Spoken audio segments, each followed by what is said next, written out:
Hello, everybody, and welcome into Between the Ears. I'm Schuyler. That is Christopher Hall, and we got the Big 12 Conference Tournament getting underway this week. As we mentioned in the post-game show on Saturday, might be a cup of coffee for the Mountaineers, but regardless, we're going to go through and make our predictions because we're all about competition on here. We like to see who's smarter. I think the last 3 years I've won this thing. Maybe. Lies.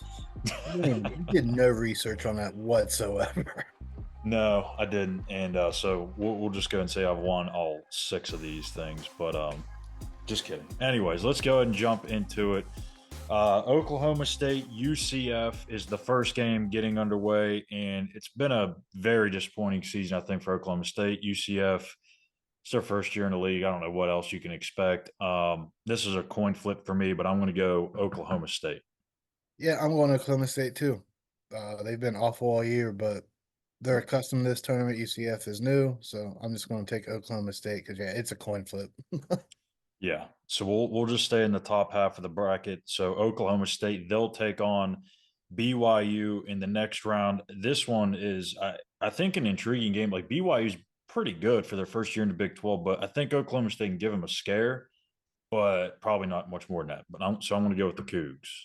Yeah, I feel like BYU's built for postseason the way they can shoot the ball. They can get real hot, and obviously on the other side of the coin, they can get real cold and get kind of stomped. But they've been playing tough all year. They've been definitely the surprise of NCAA, definitely the surprise of the conference. Who knew? So yeah, I like BYU in this tournament. And if they can make shots, look out because this is Yeah. a team that puts up threes like nobody else. So um, let's go. We'll stay here with BYU. BYU and Texas Tech in the quarterfinals. Oh, Tech has been kind of up and down at parts this year.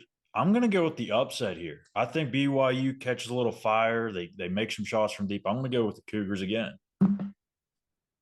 Yeah, I don't. This one is another coin flip, but a good coin flip because it's going to be a good game. Toussaint is definitely a good defender around the perimeter. Yeah, Tech's played better towards the end of the season, but like I said, I like BYU in the postseason just because they can get really hot. BYU. And it's been a long season, kind of get their feet back under them in this tournament. So I'm going with BYU.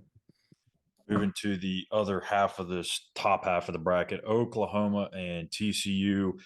Probably, I don't really know. I don't have a good read on this TCU team. It feels like they could be a team that can make some noise, but then it's also a team that I feel like could be one and done. But I'll go TCU for now. I don't think I can trust this Porter Moser group as good as that he's done with this team in recent years. I'm going TCU.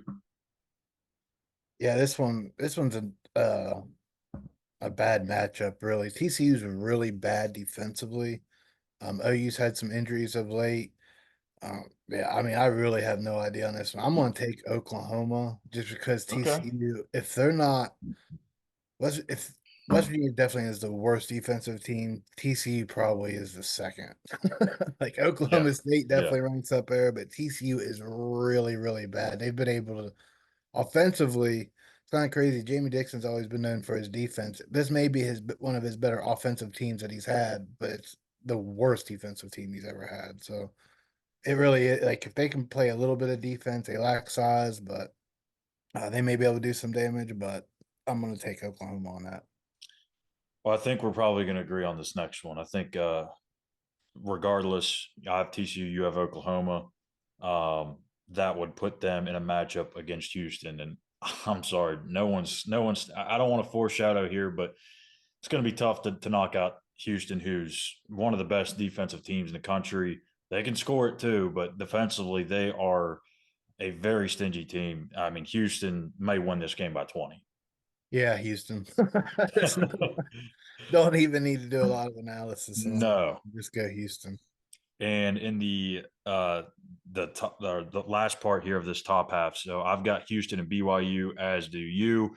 Yep, I'm just going to go ahead and mark Houston in there in the championship game as well, and I'm assuming that's where you're going. Yep, Houston. Good run there for BYU though. They helped their tournament stock But immensely. I don't think it's going to. Again, I think BYU can get hot, and I definitely That think would they be a can give fun semifinal. Houston run for money. But um, they've allowed the Big 12 to be physical this year, which I think is going to be bad for them in the NCAA tournament. But Houston, man, they guard in the paint and they guard on the perimeter, and I think that's going to be way too much for BYU. Let's go ahead and get to it, Chris. West Virginia, West Virginia and Cincinnati feel like they can erase that 40 some point deficit from 2 days ago. Oh, brother, this one could be. I mean, you would think that with it being tournament time, even though the season has been horrendous, this is kind of the time where even teams like West Virginia may put it all together and make it interesting. But I don't think that's going to happen. I think that ship has sailed. I think this team's ready to move on, and just get on with the next step of their career, whether it's the seniors or just get on to the next step here at West Virginia. So I'm going to go with Cincinnati. Another blowout game, probably 20-25 point win for the Bearcats. Yeah, really, the only thing that could save West Virginia is if they start off hot because Cincinnati's just, I mean, they just beat them by like 40 points. So I mean, Cincinnati hasn't been great, but they may overlook them. I mean, at the end of the day, how many times have we talked about West Virginia not handling success? Um, when you just beat a team as bad as they did, and West Virginia kind of just gave up in that game, maybe Cincinnati overlooks them. So, well, I mean, I don't think West Virginia wins because there doesn't seem to be any fight left in this group. But again, maybe they're going to turn on a switch and say, "Hey, this is March and see what we can do." So I'm not saying they're going to lose by 40. They may actually make this a game, but I'm going to take Cincinnati because West Virginia has not won away from the Coliseum at all this season. So why would they start now? Yeah. And I mean, who knows? It's been 2 days. It's hard to beat the same team twice in a span of 3 or 4 days, but I mean, they're down bad right now. So, yeah, we've got both West Virginia one and done in Kansas City, which means the coaching search will pick up full steam ahead, as it already probably is, by Wednesday morning. So, let's go to Kansas State and Texas. The winner will take on Iowa State. Texas, I think, has been a little underwhelming this year, and I think, well, I guess you could probably say that for Kansas State too. Um, I don't really think this matters because I think that they're going to get beat by Iowa State anyway. But I'll go with Kansas State. Kansas State has definitely been a team that's been up and down. Not really sure what to make of this group heading into the postseason. They did pick up a nice win yesterday or on Saturday. Uh, but I'm gonna, I always look at scores in the postseason. The Dessous is up there at the top of the conference in scoring, so I'm gonna go Texas. But this is somewhat of a coin flip because Kansas State's been so inconsistent this year. But you can say the same thing about Texas, but I'll take the scores in Texas. Iowa State and Kansas State for me.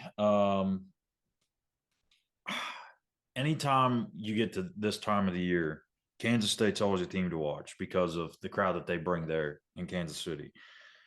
But Iowa State always brings a crowd too. So I'm going to go Iowa State in a very good game. I think it's low scoring, probably like 66, 64.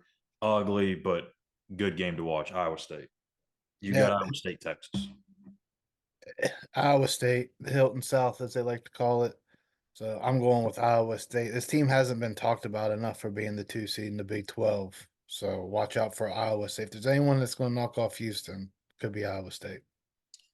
Cincinnati and Kansas. This is kind of interesting.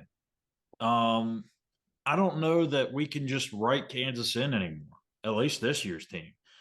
They've shown that they're vulnerable. Um, am I right in saying that Cincinnati beat Kansas at home this year? Is that right? Or did they just give them a game? I can't even remember now. Kansas beat them. Kansas won at home. I think Okay. I'm pretty sure that's the only matchup. Yeah. Okay. Okay. Maybe I'm thinking of somebody else. Cincinnati beat somebody at home, I think. But regardless, that doesn't really change my thought on this game. I think it's going to be a good game, but I think Kansas walks away victorious. But it's not going to be easy, and the Jayhawks are going to be a little fatigued running into that next game against Baylor. So you've got the same matchup there with the Bearcats and Jayhawks. Yeah, I'm going with Kansas. I think they end up winning by double digits late on this one. Um, that you're going to play West Virginia probably somewhat close. Kansas going to come off fresh. They're going to have a bad taste in their mouth after getting just pummeled by Houston. So I think they got a lot to prove. Bill Self is a Hall of Fame coach. So Kansas is definitely in a year where it's not just right them to the championship, but at the same time, is this kind of that they've been not playing the okey doke, but been lackadaisical all season Yeah. just to get to the postseason. They definitely have a ton of talent, love their guards. So I'm taking Kansas. I think they kind of went easily there in the second half, but I haven't written off Kansas yet in this one.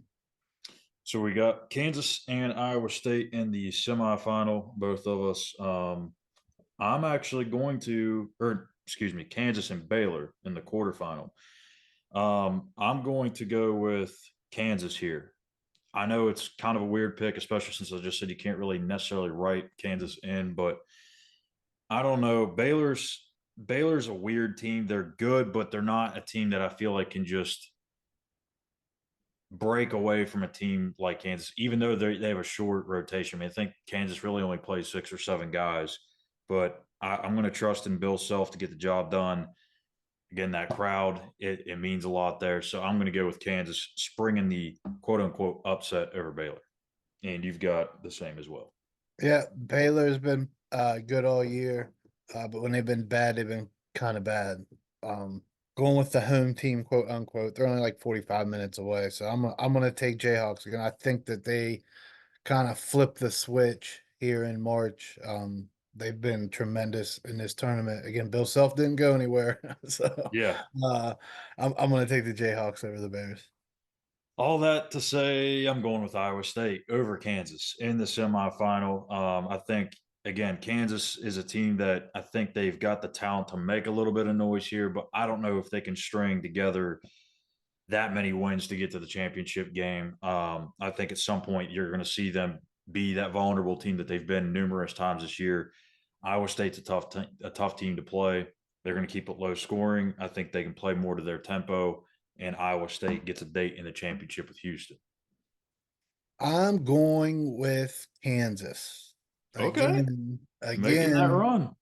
yep, they have a ton of talent. They just, I don't know, whatever it is, just haven't had that fire throughout the regular season, but now it's time. So I'm going with Kansas to knock off Iowa State. It's going to be a good one. Would not be surprised at all if Iowa State won when you get this far into the tournament. Any of these teams can advance, but I'm going to keep on rolling with the Jayhawks. So I've got Houston and Iowa State in the title game, and yeah, I'm going Houston. Iowa State will make this a game. I don't think it's going to be as one sided as probably most would assume it would be. I'd guess the odds on the or the spread on this one probably be like Houston minus what 7.5, 8, somewhere in that range. But I think Houston makes it a game, especially because of the crowd. They've got some momentum. They just beat Kansas, and I think they've had a little bit easier of a path to the title game than Houston. So I think they give them a run for their money, but they fall up short. Houston wins the Big 12 regular season title and the conference title. You've got Houston and Kansas. Yeah, I'm gonna go with Houston, but Kansas definitely makes this a game. Actually, wouldn't be surprised if Kansas won it, and I know they just got beat by 30, but uh, Houston always hasn't been the best in the postseason historically, so pressure could mount. Obviously, being winning the regular season and going in as the 1 seed, you cruise against Kansas. I think Kansas makes it a game, but defense wins out for Houston, and they end up winning it. I would say under double digits, 8, 9 points, somewhere around there. So there you have it. I've got Houston being crowned the Big 12 champions, as does Chris. We have different ways of getting there. But if you want the perfect bracket, right there, this is it. Yeah, sure. So that's going to do it for us here today on Between the Ears. A little fun picking some games. We'll see how this thing goes. I actually get to, well, if I want to, the sports books finally open up down here in North Carolina here today. So interesting to see how this all plays out. People down here who've probably never bet on sports before. If that really influences anything, probably not, but interested to see how that works out down here. West Virginia, I think, has was it like plus 10,000 odds to win the Big 12 title. It's dead last with Oklahoma State, but they will open up Big 12 conference tournament play on Tuesday at 3 o'clock, taking on number 11 seed Cincinnati. Winner of that one will play the following day at 9:30 p.m. Eastern time against number 6 Kansas. So Cincinnati, have fun with that one on Wednesday against Kansas. But that'll do it for us here today. I'm Schuyler Callihan from Mountaineers Now. That's Christopher Hall. Make sure you hit that subscribe button on YouTube at Mountaineers Now. Give us a like and a follow as well. This has been another episode of Between the Ears. We'll be back tomorrow with another show.